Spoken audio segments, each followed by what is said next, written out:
Hiccup.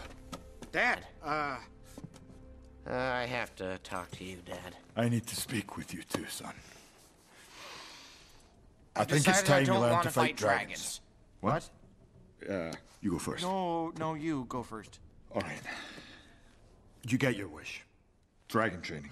You start in the morning. Oh, man, I should have gone first. 'Cause I was thinking, you know, we have a surplus of dragon-fighting Vikings, but do we have enough bread-making Vikings or small home repair Vikings? You'll need this. I don't want to fight dragons. Come on, yes you do. Rephrased, Dad, I can't kill dragons. But you will kill dragons. No, I'm really very extra sure that I won't. It's time, Hiccup. Can you not hear me? This is serious, son.